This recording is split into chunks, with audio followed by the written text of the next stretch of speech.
नहीं आती कि आपके कॉल फेल में इतना तजाद है, वो आपके साथ रहना नहीं चाहते, फिर भी आप उन पे बाकायदा काबिज हैं। आप लोग उनकी राय नहीं जानते, उनकी राय को जानी चाहिए, हक़ खुदरादियत उनको देना चाहिए। उनकी राय जानने से, हक़ खुदरादियत देने से आप लोग क्यों इतना घबराते हैं? और अब आज़ाद कश्मीर में भी जो चल रहा है आपके सामने है। मैं नहीं जानता कि आप में से कितने लोगों ने हिंदुस्तान देखा है, मगर मैंने पाकिस्तान देखा है जी। और जब मैं पाकिस्तान के लिए मैंने बताया अपने पेरेंट्स को कि लाहौर जा रहा हूँ, तो वालिद साहब अच्छा रोज़गार हो, उसे अच्छी तालीम मिले, वो दुनिया में तरक्की करे, उसकी शादी हो और वो फूले-फले। मेरी माँ जो मेरे लिए ख्वाब देखती है, पाकिस्तान की हर माँ अपने बच्चे के लिए वही ख्वाब देखती है। वो ये नहीं चाहती कि उसका बच्चा कब तालीम ख़त्म करके और जिहाद पर चला जाए। तो जी, मोदी जी, साहब नहीं प्लीज़। चाहते कि दोनों मुल्कों के दरमियान अमन हो। तो मैं आपको ये बता दूं कि बिल्कुल हिंदुस्तान नहीं की चाहते। तारीख मोदी साहब से शुरू नहीं होती। हिंदुस्तान की तारीख उससे पहले की भी है। 2014 से पहले का भी एक हिंदुस्तान है। अच्छा, नमस्कार दोस्तों, मेरा नाम है विश्वनाथ। वीडियो देखने से पहले शेयर सब्सक्राइब ज़रूर कर देना, क्योंकि वीडियो ग्रो होता है आपका भी और मेरा भी। चलो, पाकिस्तान की फिजा खलीफा क्या बोल रही है सुनते ही। फिजा खलीफा कश्मीर कश्मीर इंडिया इंडिया कहती रहती है, तो इंडिया के अरविंद भाई ने जमकर धोया। फिजा खलीफा अपना होठ चबाने लग गई।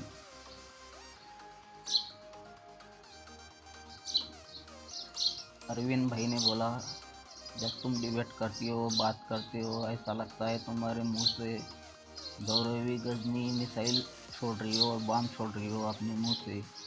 तुम एक आतंकी हो, ISI हो, एजेंट हो। सुन के मुंह सुजाकर बैठी और आकलाने लगी।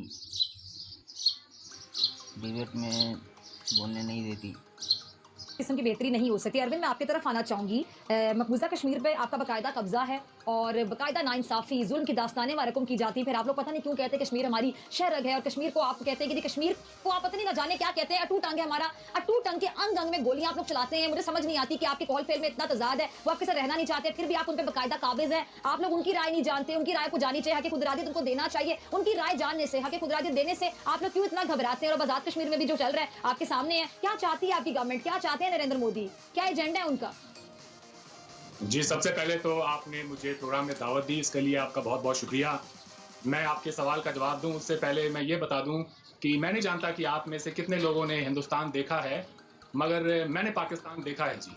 और जब मैं पाकिस्तान के लिए मैंने बताया अपने पेरेंट्स को कि लाहौर जा रहा हूँ, तो वालिद साहब तो कह रहे थे ठीक है भाई चले जाओ। जैसे ज़्यादातर बाप होते हैं, उनको इतनी परवाह नहीं होती। माँ थोड़ी-सी घबराईं। फिर वो 10 मिनट बाद मेरे कमरे में आईं और उन्होंने आके अच्छा। मुझसे कहा कि बेटा, माँ तो वहाँ भी माँ ही होती होगी। मैंने कहा जी ऐसा ही है मम्मी। तो उन्होंने कहा कि फिर तुम जाओ, फिर कोई बात नहीं है।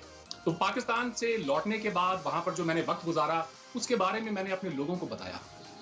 सबने मुझसे पूछा कि भाई बताओ कैसा है पाकिस्तान? तो मैंने ये कहा कि वहाँ पर भी जो माँ है, वो भी वही ख्वाब देखती है अपने बच्चों के लिए, जो हमारी माएँ हमारे लिए देखती है।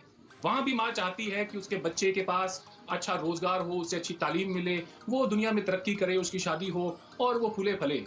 मेरी माँ जो मेरे लिए ख्वाब देखती है, पाकिस्तान की हर माँ अपने बच्चे के लिए वही ख्वाब देखती है। वो ये नहीं चाहती कि उसका बच्चा कब तालीम ख़त्म करके और जिहाद पर चला जाए। तो ये हमारे दरमियान जो मिसकंसेप्शंस हैं, मैं समझता हूँ Pakistan is a highly misunderstood country around the world. आपने जिस तरह से इंट्रो दिया, वहाँ से बात करना जो है वो बड़ा मुश्किल हो जाता है। तो खास तौर से जब आप चाहते हो कि अमन की बात कर रहे हैं कुछ और, मुझे ऐसे लगा कि मानो आप गौरी, गजनवी, अब्दाली सारे ही हमारे ऊपर ठोक रही हो एक के बाद एक। अब आते हैं आपके सवाल के जवाब अच्छा, की एक मिनट, तरफ। सॉरी अरविंद, मैं आपकी देखिए बात को जी, काट रही हूँ। आगे मैं आपकी तरफ आती हूँ, आप सवाल के जवाब की तरफ आइएगा। आप अमन की बात कर रहे हैं। हमारे प्राइम मिनिस्टर ने बाकायदा बार-बार अमन की पेशकश की। हम बार-बार बात ऐसे करते हैं कि हम अमन की बात करना चाहते हैं, हम मसला कश्मीर को भी टेबल पे बैठ के हल करना चाहते हैं। अमन से कौन दूर भागता है? इंतशार पसंद कौन है? इतनी गरम दिमाग, गरम सोच कौन रखता है? आपका प्राइम मिनिस्टर नरेंद्र मोदी। आपने सवाल पूछ लिया, मुझे जवाब इसका मुकम्मल देने दें आप प्लीज। तो जी, जी, आपने कह दिया जी, कि जी, मोदी जी, साहब नहीं प्लीज़। चाहते कि दोनों मुल्कों के दरमियान अमन हो। तो मैं आपको ये बता दूं कि बिल्कुल हिंदुस्तान नहीं की चाहते। तारीख मोदी साहब से शुरू नहीं होती। हिंदुस्तान की तारीफ उससे पहले की भी है, 2014 से पहले का भी एक हिंदुस्तान है। अतर काज़मी साहब अभी कह रहे थे कि जी एक रिजीम चेंज की जरूरत है और ये रिजीम से बात नहीं हो सकती। फर्क सिर्फ इतना है कि इस रिजीम ने भी आने के बाद में अपनी तरफ से पाकिस्तान को हो या फिर हमारे यहाँ पे हुर्रियत के जो लीडर्स हो, उनको रीच आउट करने की कोशिश की है।